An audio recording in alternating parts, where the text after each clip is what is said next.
Hello and welcome to Resource Report, where we share with you important information about local nonprofits and resource organizations that support the community we share, produced by Pathways to Agency.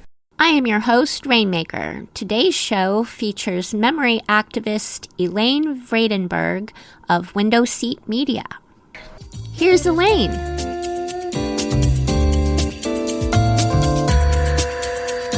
I am here at Window Seat Media, upstairs at the Arbutus Folk School building with Elaine Vradenburgh of Window Seat Media. How are you doing, Elaine? I'm doing good. Thank you.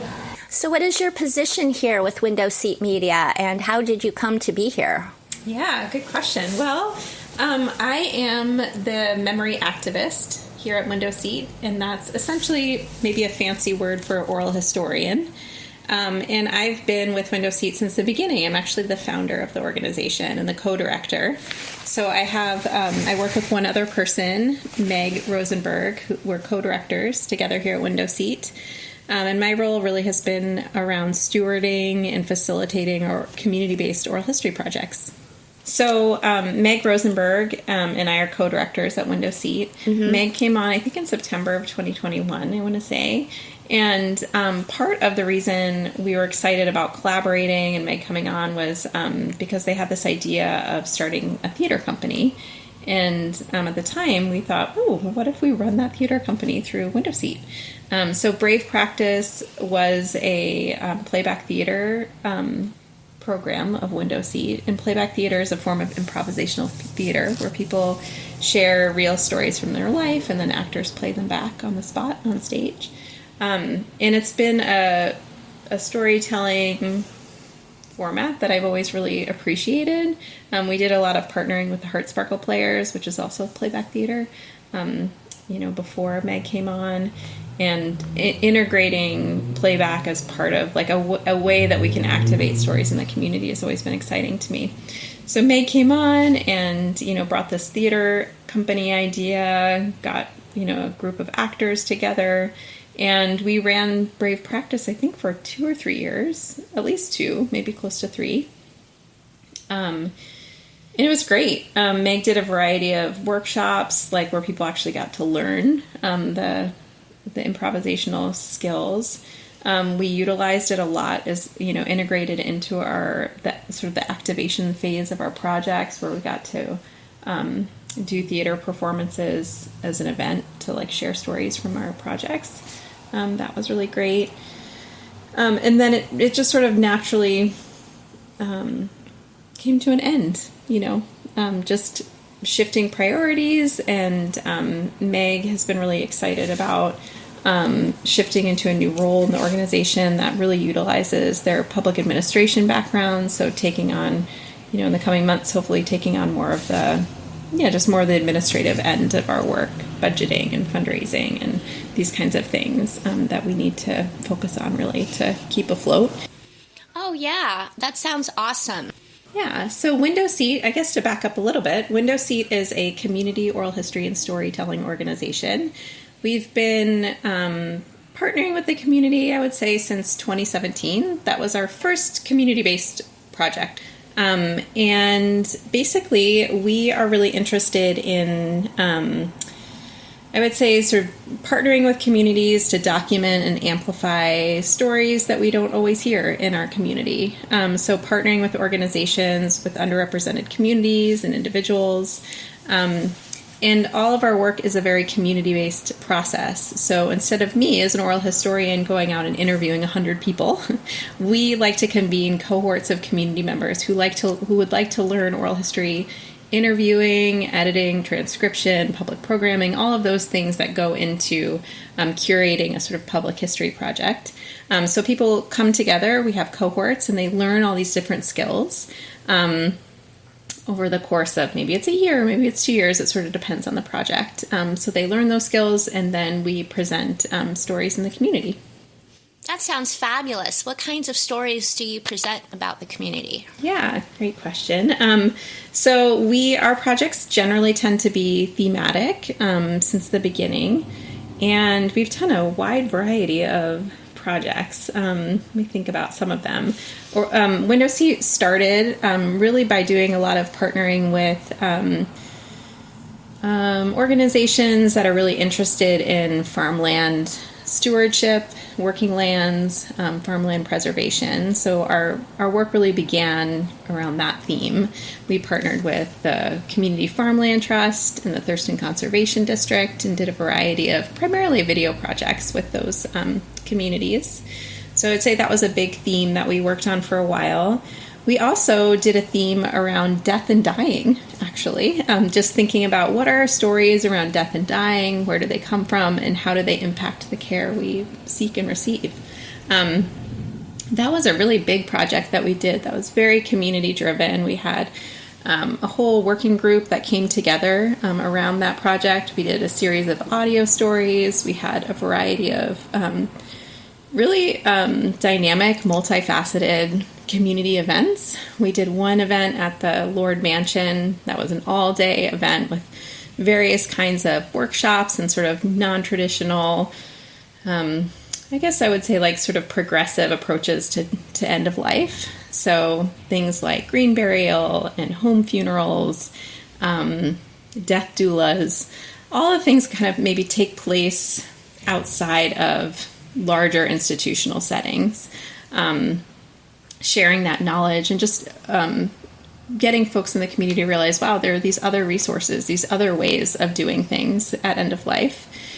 So we had all these workshops happening, and we always have an arts component. So there was like a pop-up exhibit, and we had a visual artist who had their work on display. We had a playback theater performance. So we had all these ways that you can engage both in like the learning around those resources as well as kind of the storytelling around those resources, around that kind of a project. So Inhale Exhale was a really big project we did. We also, through that project, engaged with a whole group of sort of younger artists in town, and they put on a big event at the Capitol Theater, and there was a dance performance that they put together. We had a lot of different visual art in the theater. We showed some short films. It's pretty amazing.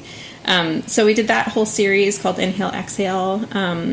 And then what else? Let's see. You had the Third 30, the Voices from the Tidelands, Voices from the Harbor. Yeah, we had so many different projects. Yeah, so the Third 30 was a project that we did in partnership with Senior Services. That's where it started anyway. And so we approached Senior Services. They had a lifelong learning program, and we said, hey, could we do like a workshop series with you around oral history interviewing, where elders could interview other elders who took the class. And that's where that project really came about. And so it was an 8-week program that people could sign up for, and they interviewed somebody that they admired in the community, and then I taught them how to take that interview from a transcript to a short written narrative. And then we would have these really sweet little gatherings where they would read the stories aloud and share kind of what they learned through that process. So that was really a sweet. That sounds cool. What was Voices from the Harbor about? Yeah. So Window Seat at the time, Voices from the Harbor was our very first public program and public storytelling project we did. And it happened to be a collaboration with the Evergreen State College. I was teaching at the time in the harbor, in Grays Harbor County. Evergreen had a program out there actually serving the harbor students. And one of the faculty at Evergreen, Stephen Bucksbaum, and I collaborated, and we wrote a grant that was administered through Evergreen to do a series of events in Grays Harbor County that was utilizing oral history interviews that students had been conducting, because Stephen had been working with students around oral history interviewing and documentation of the Grays Harbor community for a while. They had published a short book of stories from an oral history collection that the students had gathered. And so we wanted to take this wonderful source material that the students had produced and bring those to life in the community in interesting ways. So we created a, let's see, what did we do? We did a event at one of their historic theaters where we recorded some of the stories. We recorded actors reading the stories, and we grouped them together by themes of migrations, belonging, mentors, neighbors, and allies, and we played those themes in this wonderful theater. And so you got to listen to the stories, and we had some sort of facilitated conversation after that. So we were able to share those stories out. We also had a community mapping project where we used those stories as like sites on the map, and then people could add their own stories and their own sites on the map. So we did a community mapping project. And then finally we did a community conversation on housing and homelessness, which is a big issue on the harbor and intersects with a lot of the stories. So yeah, that was that series. That sounds really fabulous. What was the turnout for that? You know, the Grace Harbor community is a community that I noticed that's really invested in its history. We had a really well engaged community for all of those events that we did. It was really kind of exciting, and it was pretty intergenerational too. Mm-hmm. Is that like, would you say that was a larger turnout than they usually do, or what is your usually turnout for your events? Yeah, with collaborating with this? It sort of varies. I think some of our best attended events have been the Inhale Exhale series. Both of those events at the Capitol Theater and at the Lord Mansion were both really well attended. I would say that Window Seat does smaller events very well, and I think the nature of our work is really around connecting together through our stories.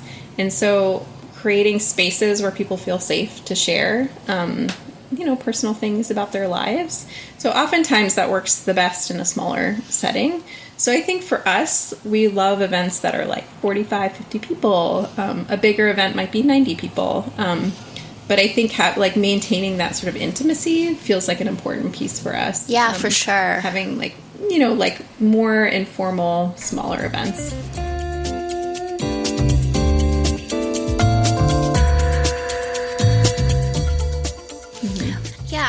And I noticed something on your website talking about ethical storytelling. Can you talk about that, what that is? Yeah, so we feel really committed to being stewards of other people's stories. So this idea that we don't own anybody else's story, basically it's on loan to us for as long as people would like it to be.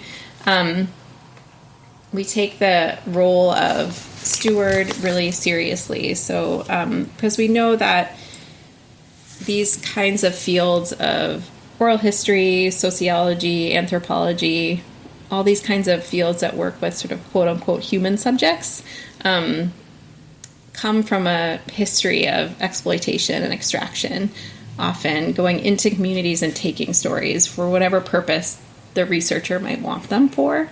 And often not to benefit the communities themselves. So we have a long legacy of that within academia and within public settings as well. And so I think our fields feel really committed to righting those wrongs and moving forward in a way that feels really collaborative and reciprocal. And so what that means for us is ongoing consent with our narrators. So like I said, they own their stories themselves. They're a part of the whole process. So, when we complete an interview, it's important to go back to the narrator, share the recording, share the transcript, give them an opportunity to make any edits they might want, make sure everything is transcribed accurately, like names of people and places and things like that. But most importantly, then how they're represented. So obviously, we often will take a transcript and then edit it down into maybe a 3-minute story, or maybe there's an excerpt on an exhibit display somewhere. So we want to make sure that whatever way we're presenting somebody's story, that they're comfortable with that. So we'll go back and say, hey, here's what we produced with your story. What do you think? Before it's published, for the public, we make sure that they sign off and say, sounds great. Or actually, I'd like this, this changed in it. And we have had moments where people have said, you know what, I'm going to withdraw from the project because I've, decided I don't want to participate in this anymore. And so I think that's okay too. It's really up to them. And we just appreciate the relationship. So we really try and be as relational as possible. And we make mistakes just like anybody else, but we just are working towards that end of being relational or reciprocal. We've all had an experience to varying degrees where, maybe it's a photograph somebody took of you and put on a website somewhere and you really hate the way you look, or it's important to feel like you have agency in how you're being presented to the public, Absolutely. So whether it's a journalist or, an organization that's snapping a picture of a program that you're participating in, it's always important to get people's feedback. And it does take extra time. It's easier to have somebody sign a release form and never see them again, Like, it's easier to do that, to just know, I have their photo release, it's fine. But it's just like, again, it's like, well, this is a person that you have a relationship with. And sometimes, taking the time to go back and saying, hey, we're going to put this on the website. What do you think? It's just a nice little move to take. Absolutely. I appreciate that very much. Yeah. And I think the idea of ongoing consent is that, you might have an intention with a story. Say, we're doing a project and we know we're going to produce an exhibit. So we ask permission and, we get the sign off from folks and the exhibit goes up. And then maybe a year later we say, oh, this is a great story. We want to do X with it. Well, it's important to go back to the person and say, hey, we have this new way we might want to use your story. Is that okay?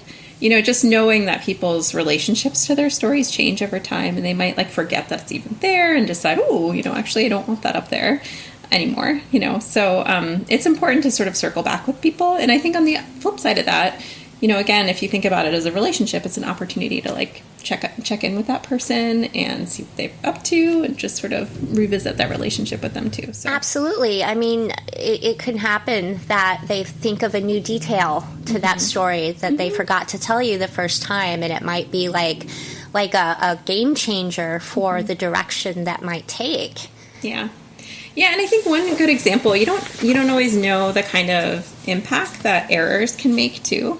So one example that I give is that I was working on this project. This is sort of a precursor to Window Seat. It was one of the pilots that I did before we founded Window Seat. And I was working with a bunch of gooey duck farmers. And I had put together an exhibit that was going to be in Seattle at the Folklife Festival. And I shared the panel with one of our farmers. And gooey ducks are grown sometimes in these PVC pipes that are put in the beaches. And they have to be a certain size, like the permitting or whatever it might be called, requires that they're a certain size. And I got the size wrong on the exhibit panel. It was just like a typo, I think. And she picked it up and she said, oh, you need to change this because we would get in a lot of trouble if it was published and they found out that we were growing gooey ducks in the size of PVC pipe that was too small. And it wasn't that they were actually growing them in too small PVC pipes. It was just that I made a typo on the panel. And so it's an example. It would have never crossed my mind, but they could have actually gotten in a lot of trouble. That's really important. Yeah, so you don't know, you could have the best intentions, and even if it's a small typo, there could be something in there that you just don't know about. So for sure. Yeah.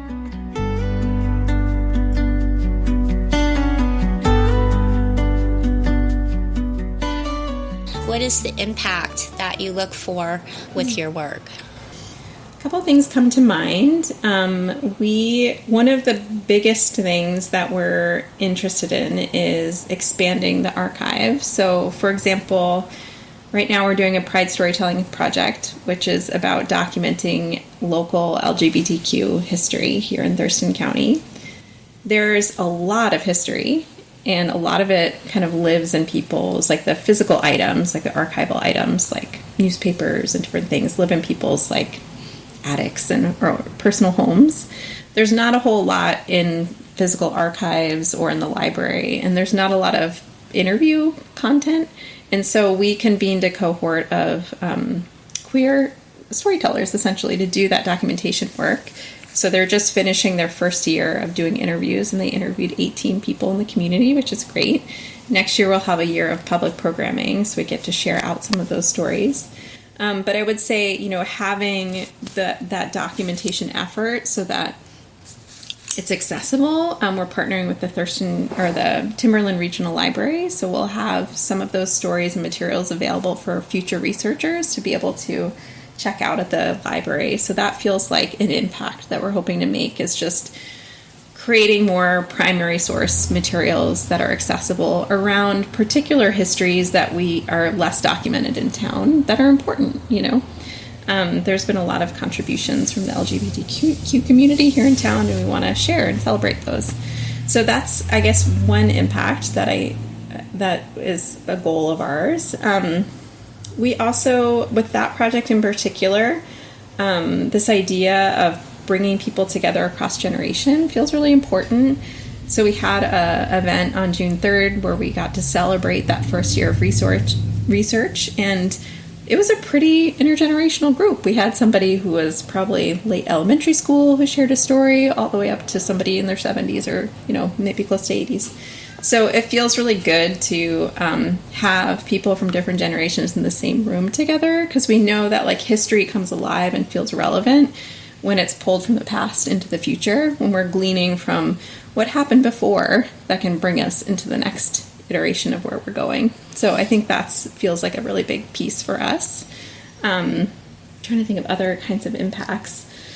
Those who don't remember their history are doomed to repeat it. Exactly. Yeah. We know that history is cyclical. It's not linear. And so we often go in these cycles. And I think one of the biggest themes that came out from the Pride Storytelling Project is this idea of the sort of cycle of fight and celebration. So it's injustice happens, we're going to fight to get our rights, we're going to celebrate, and then here's the next one, And just in times like we're in right now, to sort of normalize that for people, oh man, there's so many bad things happening in the world, or in our nation in particular, around people's rights and liberties. People are tired. People are tired of having to go through these patterns again, and are hoping that maybe this time we can escape that cycle and do something different. Yeah, I think there's that for sure.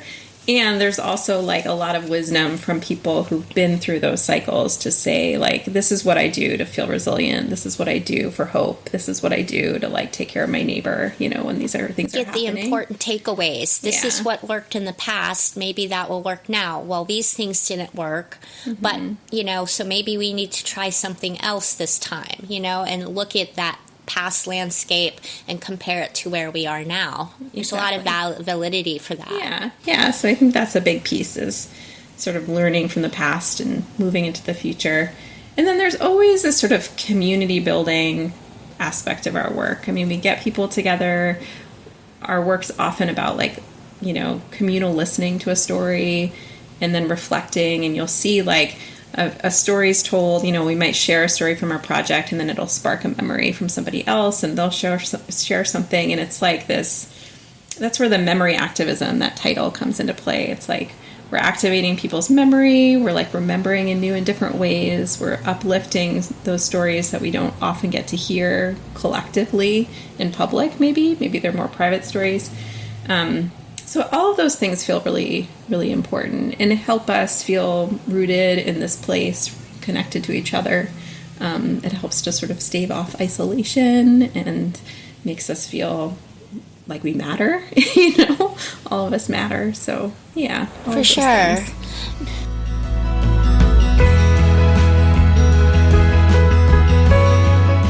Window Seat, just to be transparent, is actually really struggling financially right now, a lot of nonprofits. We're trying to shift away from grant funding, relying so heavily on grant funding, as we've done for the past 3 or 4 years, to more community-based support. But the process of doing that transition from grants to community-based fundraising isn't really keeping up with itself, if that makes sense. Mm-hmm. And so, we're just sort of barely staying afloat financially. So that's another thing that people need to know, that, that's an important thing to share. Yeah. Mm-hmm. You hear that, everybody, all of my listeners. Let's give Elaine some love here with Window Seat Media. So, just to give you a sense, the last 2 budget years, I think 50% of our budget came from grants that were not renewable. And so we're trying to catch up with that with community-based funding. And during COVID times, there was a lot of money that was dispersed to nonprofits to help them weather that storm.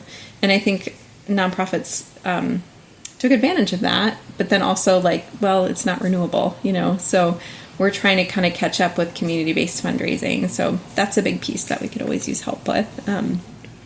Whether you want to host a fundraising dinner at your house, we've been doing that, and that's been really fun. Just making a donation online. Donations of time and resources are really welcome as well. So if there's like a particular skill set that people have that would like to donate their time towards that, that's always welcome. Simply participating keeps it moving, keeps it going. Yes. Fuels the projects. Exactly. I mean, I think it comes back to our mission of just really wanting to build capacity within our community to document and share its own stories. I mean, that's our mission, essentially, is for people to have the tools and the resources to document their own history and then share it. And so that we have, because we know that the archive has huge gaps in it. We know our history books are written from what's in an archive.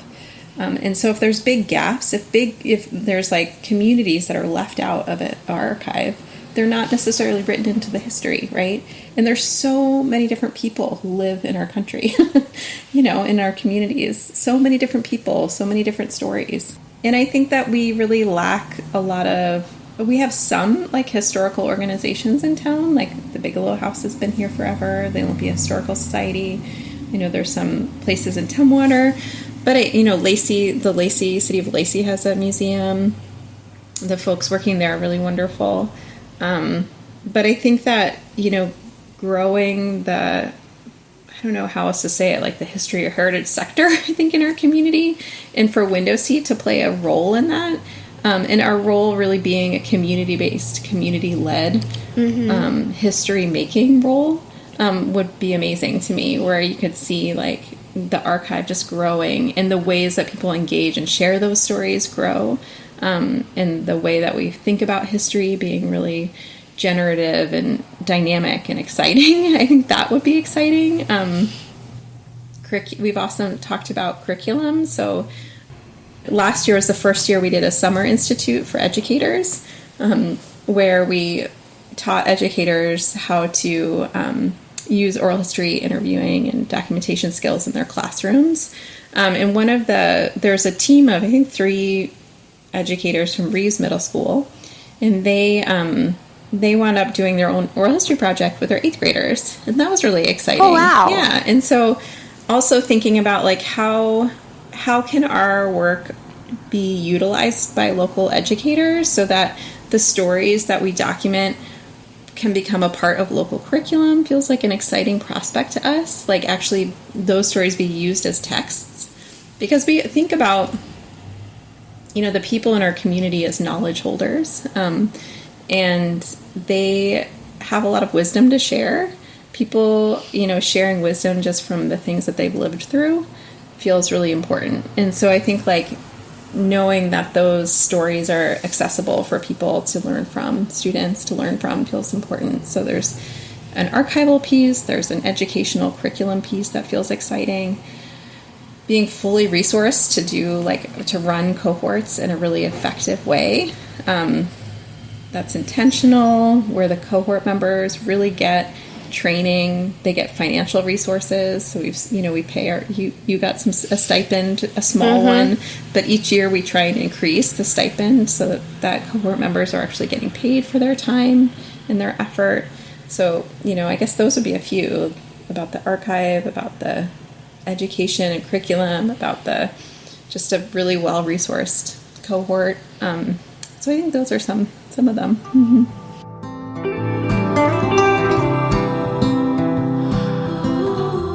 Another thing on our agenda really is to,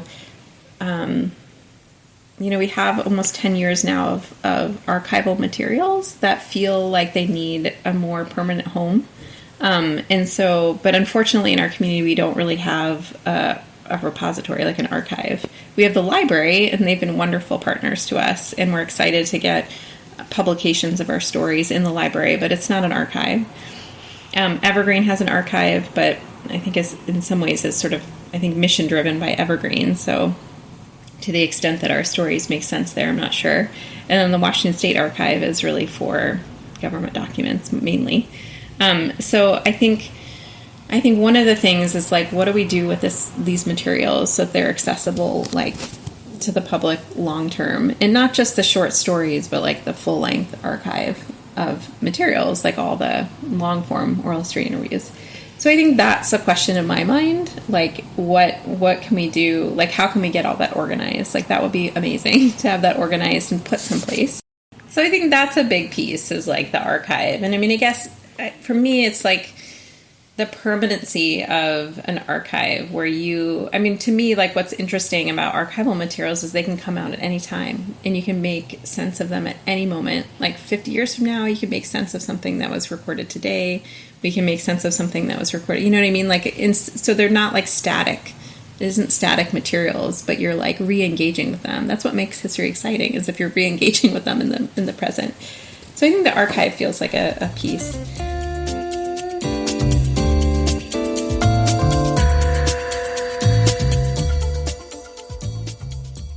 Now, I wanted to ask you, do you partner with other organizations? You've mentioned in already that the word partner has come up. Yeah. So talk about that a little bit. Yeah, well, Window Seat is very much of a community-driven, partnership-based organization. We always have been. So all of our projects have been partnerships, I think, essentially. And I mean, our most recent, this Pride Storytelling project, is a partnership with Capital City Pride. And the need and interest in that really came from that organization anyway. I mean, they're the ones who said, we're not finding this research in the library, and came to Meg and said, Meg, I hear you do this stuff at Window Seat. Can we do together, So I think we'd like to be responsive to community needs. We did the Olympia Music History Project. That was a couple of years ago. And that was an idea of one of the Heritage Commissioners who said, we've got this great history here in town. Olympian music history is internationally known as like a place where amazing things happened. I mean, still happen, but I think particularly that moment in the 80s and 90s in Olympia. And so like people plant a seed, and then, we responded, and I partnered with a librarian in town, Kelsey Smith, and she did more of the archival research, library-based research, and I facilitated the oral history collection. So working with a team of 8 or 9 musicians who did all the interviews, and they did like 30 some odd interviews over the course of like 3 or 4 months. It was pretty incredible. So then that group sort of spun off and created their own nonprofit now, because of that sort of beginning seed that was planted. So it's really exciting to see them like off and running and using those skills that we kind of helped share with them early on.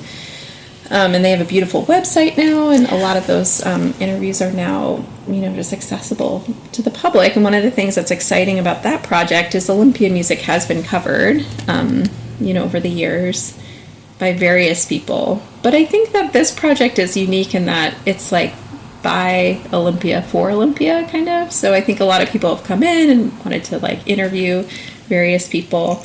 But I think the fact that the people who were doing the interviews were local residents themselves kind of it just adds a different flavor to it. So that was a partnership. I'm trying to think of the other ones. I mean, our partnership for the Third 30 was Senior Services. And I think what's exciting is, with Senior Services that was early on. It was the Senior Services project was like the first time I tried out this community-based model where I was like teaching people to do the interviews themselves. And so I hadn't even tried it yet in the community. And I went to them, Sarah, who was Rucker Thiessen, who was the lifelong learning person at the time. And I just pitched this idea, let's try it, So I think one of the things that I love about Olympia is like those opportunities where you put an idea out there and then somebody says yes, and you don't know where it's going to go. But I think like I feel really grateful for those moments where, I've suggested like, what do you think about this? And somebody has said yes, and we tried it. And, sometimes it works, sometimes it doesn't. But it's always exciting when people are up for something new. Mm-hmm. It's always an experiment. It is. Resource Report was an experiment. Yeah. And look where we are. Mm-hmm. You're like number 14. Yeah. Yeah, totally. Yeah, and speaking of the different episodes, you mentioned Olympia History Project, name dropped Kelsey Smith, and all of that Olympia History Project thing and your partnership with Window Seat Media was, in fact, that was something that was brought up when I interviewed Markley Morrison. Oh, nice. In our ninth. Yeah. Excellent. So it's really cool to have that cycle back around and be brought up again. It's so cool coming full circle.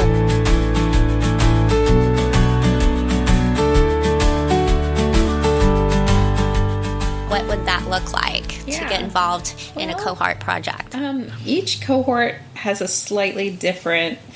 had a slightly different format depending on the project. The current cohort, the prize storytelling cohort, is a 2-year project. And so year 1 was documentation, year 2 is public programming. It runs from about October to June. And the idea is that cohort members meet once a month. So I meet with them once a month. And our meetings are 2.5 hours long. And during that time, they learn the skills that they need to, like for the year 1 documentation, we looked at, we learned oral history interviewing skills. We talked a lot about storytelling ethics, transcription, recording, like thinking about, the technical aspects of doing a good recording. And then there was a lot of outreach too, just that folks did in terms of thinking about, who do we want to interview? And early on, we did a lot of thinking about project design. What is it that you want to focus on? What kinds of essential questions are we going to explore together as a group? And then, how do we take these overarching essential questions and then each come up with their own interview questions based on who we're interviewing? So we sort of went through that whole process. And then next year, we'll do the public programming. And this year, we're actually hoping, if all the funding comes through, each cohort member, they'll be able to propose, like, this is the project that I want to do, and we'll be able to give cohort members a certain amount of money to do each of their projects, so that they can create a little budget. I know that I'm going to do an exhibit, and printing is going to cost this much, and I want to pay myself X amount, So we're hoping that part of this is like the professional development skills. So, we're supporting folks in learning how to propose like a project and thinking about the budget, what that budget would look like, and, if you're doing an event, like what venue are you going to use, and can you get that as an in-kind donation, and all those kinds of things. So that sounds like grant writing skills. It is, yeah. There's some grant writing skills in there for sure, specifically around podcasting. And at this point, I think all of our cohort members are going to continue, as far as I know. But we will have space for probably 1 or 2 more people. And I think the things that we're particularly excited about is people who want to work on the podcast. So that would be a way to plug in. And if people are interested, just kind of signing up for our newsletter, and we'll probably hear about applying to be a cohort member in the next, I would say, month.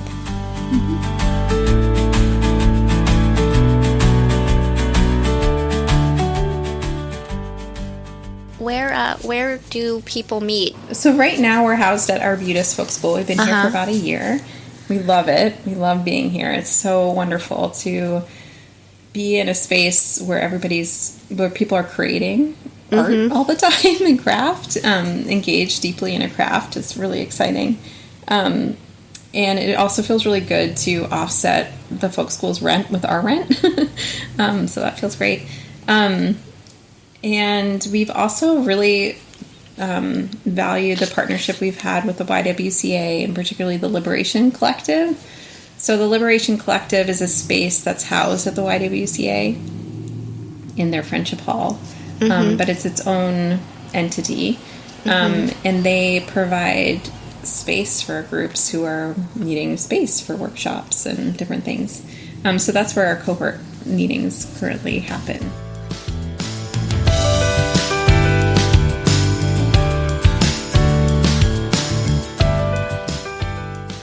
So people who want to come and work with you in the cohorts, do people need to come in with already having some skills or experience working with media or interviewing or anything like that? I would say no. I mean, I think I don't have an expectation that people will have skills already. I do have an expectation that people are open to learning and wanting to try new technologies and have some comfort level with trying new technologies. I think if you're somebody who really doesn't like the computer or doesn't like to work with software, that maybe audio editing is probably not your thing. You know what I mean? But I don't expect you to know how to do audio editing beforehand if that's the thing that you're going to be working on. I think the main thing that I hope from folks is, just an openness to learning, this practice of oral history, which is different. It's a different approach to interviews than a lot of journalism is, or even like we produce so much content now for social media where people are being interviewed and then you create your short little thing and it's like under 2 minutes or whatever. This is not that. And so I think it's like, it's not content creation. We're not doing content creation, we're doing oral history interviews that become content for public programming or podcasts or whatever. So I think it's shifting that frame in people's minds. So I think if you're open to like this other way of doing interviews, and grounding that, like the interview itself and this idea of the importance of the archive and the importance of the interview process, which is like a one-on-one conversation over an extended period of time. It's not 15 minutes. It's usually an hour or 90 minutes, So if you're interested in that idea, then I welcome people, even if they have no experience. Yeah. Cool. What if you happen to have somebody that comes in with like a lot of experience and skills? Mm-hmm. Well, I love that too. So a good example of that was with the music project. So with the Olympia Music History Project, I hosted, I think it was like I want to say it was like a 4-hour training on a weekend. And that was it. So like so many people in that room already had a lot of experience. So instead of like meeting every week to like go through the process, we had this sort of like intensive, let's learn all the things together and share. So it was also like there was a lot of skill sharing during that training where people shared their own experience and tools and techniques in interviewing. So it felt much more like an exchange. And then once we had that, people were just sort of off, and we did a lot of like checking in, and there was a lot of communication back and forth with the different interviewers, but it didn't feel like a weekly class necessarily. Mm-hmm. And it was great.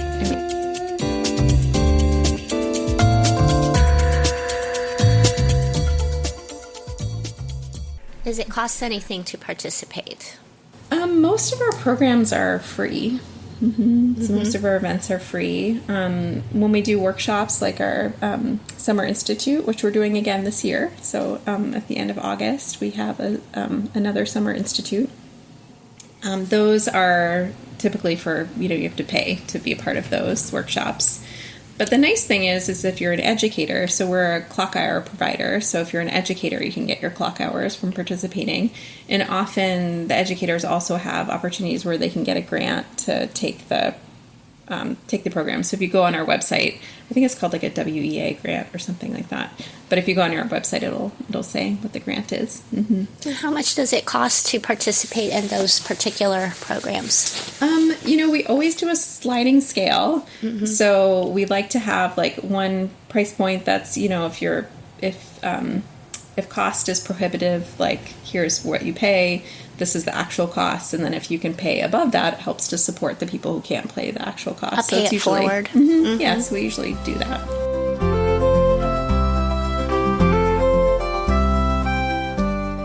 Yeah, I was gonna say it sounds like each different round of the program that you're in with a different group of people, there's a lot of room for flexibility and adaptability to that. It sounds almost like here's the plan, here's the project, and then let's see how that's going to play out and how we can work with these different people and their individual skills and needs that they bring and make this work.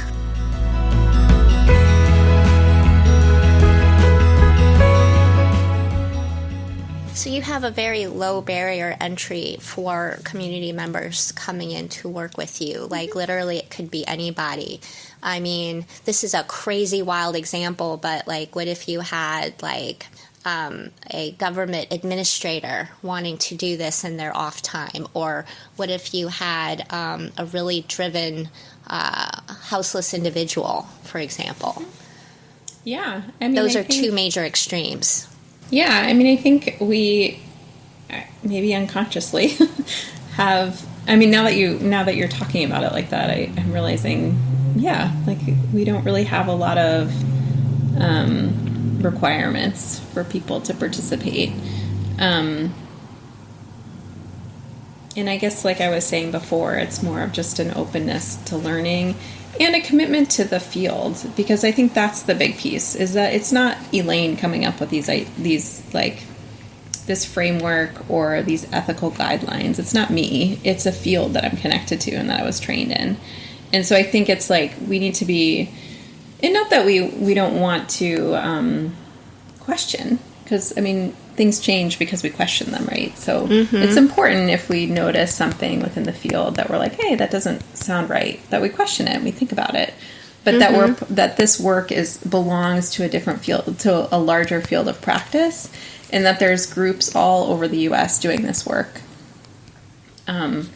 Amazing groups, even here in the Northwest. Wanawari up in Seattle is an amazing organization in the Central District, and they're doing lots of things, but one of the pieces that they do is called the Black Spatial Histories Institute. I hope I'm saying that right. And they do a similar cohort model. It's a 2-year process where they have folks doing oral history interviewing and they're doing public programming. So we have them to the north.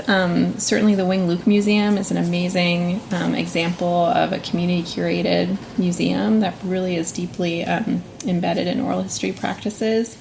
The Vanport Mosaic to the south in Portland, similar group. The After Violence Project, which is started out in Texas, but now is kind of all over the place, really documenting the experience of individuals and families who've been impacted by state violence and incarceration, doing really, really important work. But there's examples all over, So we're I think of us as a part of this larger field that's an underrepresented field, but we're there, we exist.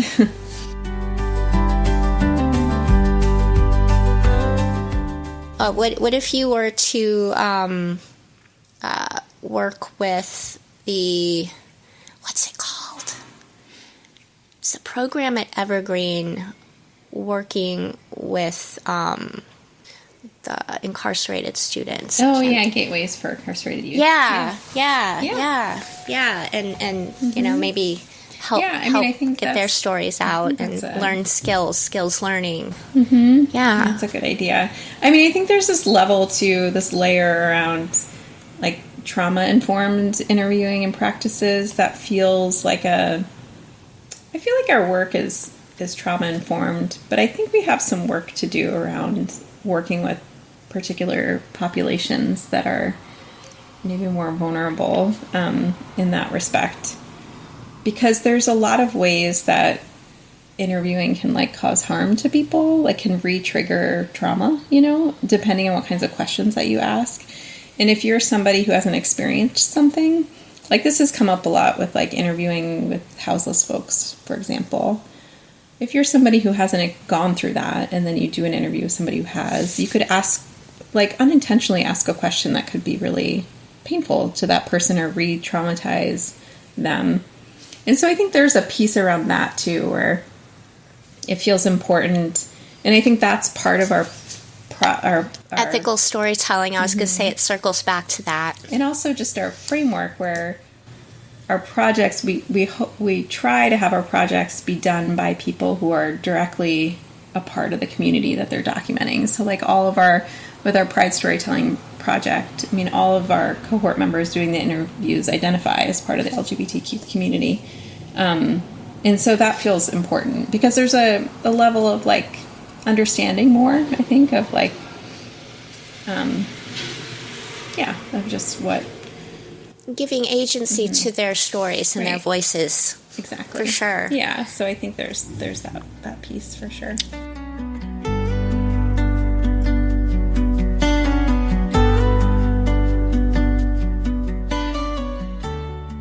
This is an amazing community resource that you have, Elaine. Thank you. Working with supporting people and sharing their own stories and looking at how their stories fit in with the greater story, collective story of the community. Mm-hmm. Yeah. Thank you. Is there anything else you would like to share? Well, I think the only thing else I'd want to share is that it really feels like all of our work has been a collective effort.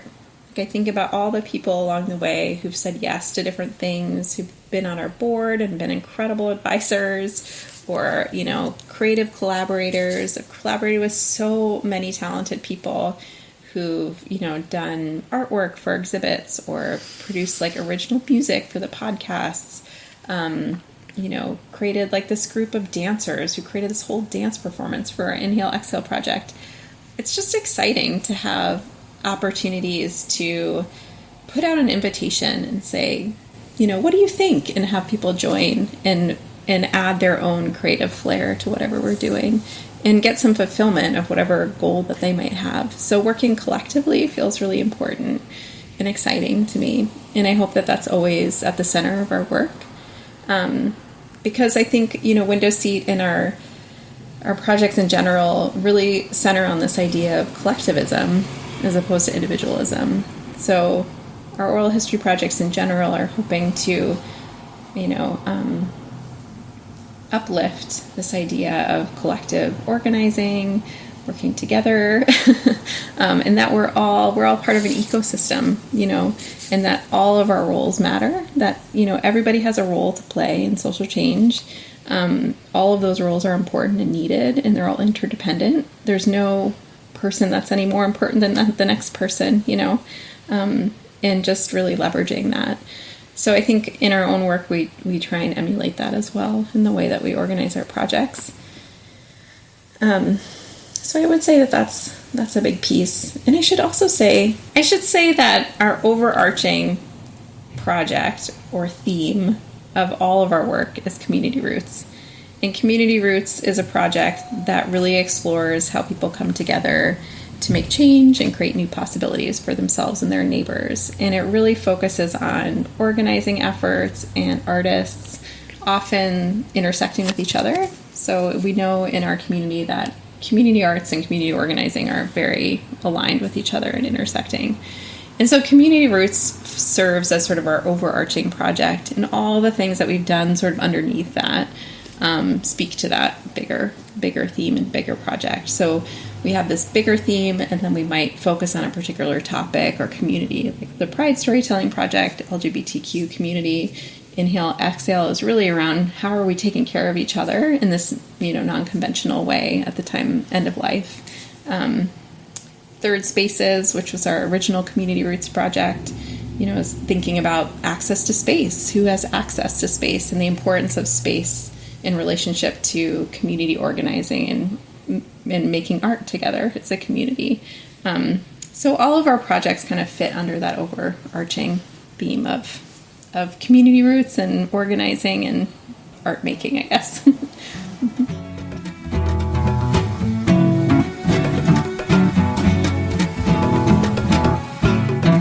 So Community Roots is like the umbrella project for all these smaller sub-projects. Yes, I would say so. What's the best way to reach out?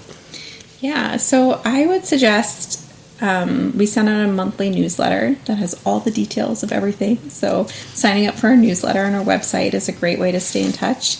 We're also on Facebook and on Instagram, so that's another place where we're posting updates and just different things for people to be aware of. Those are the three best ways I would suggest. Mm-hmm. Awesome. Yeah, pretty simple. Well, thank you so much. Yeah. Thank you. It was fun to be here.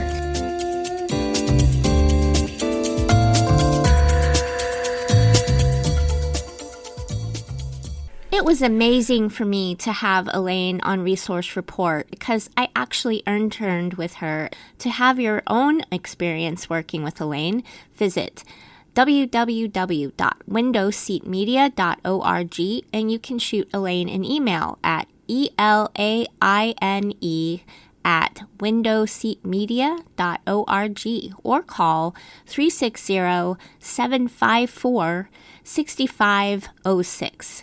Don't forget to sign up for that newsletter.